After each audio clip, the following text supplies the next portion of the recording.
عمران خان صاحب تو بالکل ہی کچھ بولتے ہی نہیں. ایک طرف کہتے ہیں لوگوں سے کہ ارطغرل دیکھو، ارطغرل سے سبق سیکھو.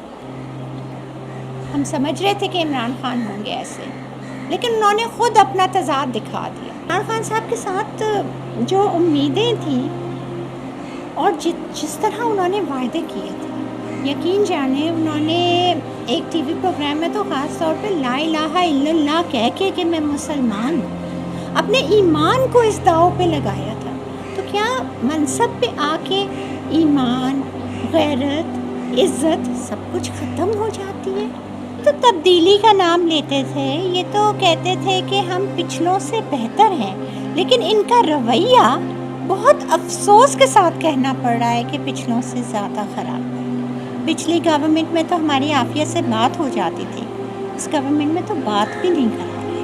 لیکن مرے کا صبر آ جاتا ہے، لیکن کھوئے ہوئے کا ایک جانتے ہوئے کہ ایک شخص زندہ ہے لیکن ہم اس سے بات نہیں کر سکتے، وہ برے حال میں ہے.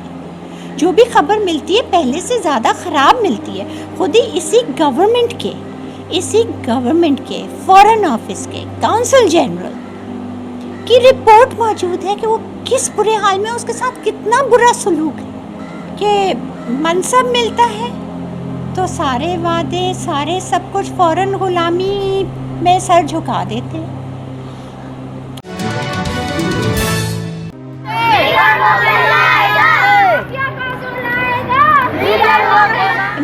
ایک اور عید گزر گئی. پاکستان کی بیٹی عافیہ صدیقی پاکستان نہیں آ سکی. ان کی بہن کے ساتھ ہم فوزیہ صدیقی کے ساتھ موجود ہیں، جو ہر قدم پر اپنی بہن کی رہائی کے لیے مسلسل جد و جہد میں ہیں. ان سے معلوم کرتے ہیں کہ اس بار عید تو گزر گئی، مگر انہیں کیا امید ہے کہ عافیہ صدیقی واپس آ سکتی ہے. ڈاکٹر صاحبہ بہت بہت شکریہ وقت دینے کے لیے. یہ بتائیے گا، ایک اور عید عافیہ کے بغیر گزر گئی. آپ لوگوں کی عید تو اسی دن ہوگی جس دن عافیہ کی واپسی ہوگی. جی بالکل تنویر بھیا، ہم تو ایسے لگ رہا ہے کہ بس اب گنتے ہی جا رہے ہیں اور زندگی کے دن بھی اسی طرح گزرتے جا رہے ہیں. افسوس جو ہے نا وہ ہماری حکومتی بے حسی کے اوپر ہے، اور صرف بے حسی نہیں، اب تو یہ بہت واضح ہو گیا ہے. خاص کر یہ کرنٹ گورنمنٹ جو ہے نا، یہ تو تبدیلی کا نام لیتے تھے، یہ تو کہتے تھے کہ ہم پچھلوں سے بہتر ہیں، لیکن ان کا رویہ بہت افسوس کے ساتھ کہنا پڑ رہا ہے کہ پچھلوں سے زیادہ خراب ہے. پچھلی گورنمنٹ میں تو ہماری عافیت سے بات ہو جاتی تھی، اس گورنمنٹ میں تو بات بھی نہیں کرا رہے. اور عید ہو، بقرعید ہو، کوئی بھی تہوار ہو، ان ننھے بچوں کا جو بغیر ماں کے 17 سال جوان ہو گئے بغیر ماں کے، اور سوچیں کہ ہر پل انتظار میں. اور آپ یقین جانیں، دیکھیں مرے کا صبر آ جاتا ہے، لیکن کھوئے ہوئے کا ایک جانتے ہوئے کہ ایک شخص زندہ ہے لیکن ہم اس سے بات نہیں کر سکتے، وہ برے حال میں ہے. جو بھی خبر ملتی ہے پہلے سے زیادہ خراب ملتی ہے. خود ہی اسی گورنمنٹ کے فارن آفس کے کونسل جنرل کی رپورٹ موجود ہے کہ وہ کس برے حال میں، اس کے ساتھ کتنا برا سلوک ہے. خود عائشہ فاروقی جو اس وقت فارن آفس کی اسپوکس پرسن ہے، انہوں نے مجھ سے بات کی. انہوں نے کہا میں اتنی ایموشنل ہو گئی ہوں اور رو رہی تھی، کہہ رہی تھی کہ بہت زیادتی ہوئی ہے. لیکن پتہ نہیں کیا ہوتا ہے کہ منصب ملتا ہے تو سارے وعدے، سارے سب کچھ فوراً غلامی میں سر جھکا دیتے ہیں. آخری بار آپ کا رابطہ ڈاکٹر عافیہ صدیقی سے کب ہوا؟ اور آپ نے کہا کہ امریکی غلامی میں سر جھکا دیتے. عمران خان کے تو دعویٰ یہی تھا کہ وہ کسی کے آگے جھکتے نہیں اور پاکستان کو جھکنے نہیں دیں گے. دیکھیں پاکستان بیچارے کو تو جھکا کے اس کا تو نقشہ ہی بدل رہے ہیں. آپ کاغذوں پہ کوئی یہ بتائے کہ کیا ایسا بھی کوئی عہد ہے زینت تاریخ جب کاغذی دیوار سے طوفان رکا ہو؟ عمران خان صاحب تو بالکل ہی کچھ بولتے ہی نہیں. ایک طرف کہتے ہیں لوگوں سے کہ ارطغرل دیکھو، ارطغرل سے سبق سیکھو، ارطغرل ہماری تاریخ ہے.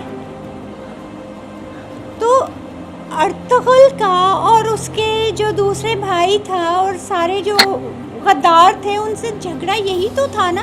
صرف ایک سمپل سی چیز تھی نا کہ وہ کہتے تھے کہ ہم پیس کی بات کریں گے, ادھر تاتاری جو ہیں وہ حملہ کرنے کے لیے آئے ہوئے, اور وہ کہتے تھے کہ ہم جی نہیں, ہم تو امن کی بات کریں گے, ہم تو بزنس کریں گے, ہم تو پیسوں کا لین دین کریں گے, جس نے ذرا سے پیسے ڈالے وہ تو ملانے لگ گئے والی چیز. وہ کہتا تھا کہ نہیں, یہ ہمیں ہر قیمت پہ ماریں گے. تو اس سے پہلے کہ یہ ہمیں مارے, ہمیں اپنے آپ کو کھڑا کرنا ہوگا. ایک عورت حلیمہ کے لیے ارطغرل نے سٹینڈ لیا تھا نا, اس کو بچایا تھا نا کافروں کی قید سے. یہاں عافیہ پکار رہی ہے, محمد بن قاسم معتصم باللہ, جس کو بھی دیکھیں ہماری تاریخ بھری ہوئی ہے ایک عورت کے لیے. اور جو ایک عورت کے لیے کھڑا ہوتا ہے وہ پوری دنیا کو, عثمانیہ ڈائنیسٹی بنی نا, یہی چیز عافیہ وہ امتحان ہے. ہمارے حالات بالکل اسی طرح کے ہیں جو 600 سال پہلے تھے. یہ امتحان ہے. عافیہ پکار رہی ہے, کون ہے جو کہ اس کی پکار سنے گا, جو کھڑا ہوگا. ہم سمجھ رہے تھے کہ عمران خان ہوں گے ایسے, لیکن انہوں نے خود اپنا تضاد دکھا دیا. انہوں نے, مجھے بہت افسوس کے ساتھ کہنا پڑ رہا ہے. اور دیکھیں, جس سے امیدیں ہوتی ہیں نا زیادہ, شکوے بھی اسی سے ہوتے ہیں.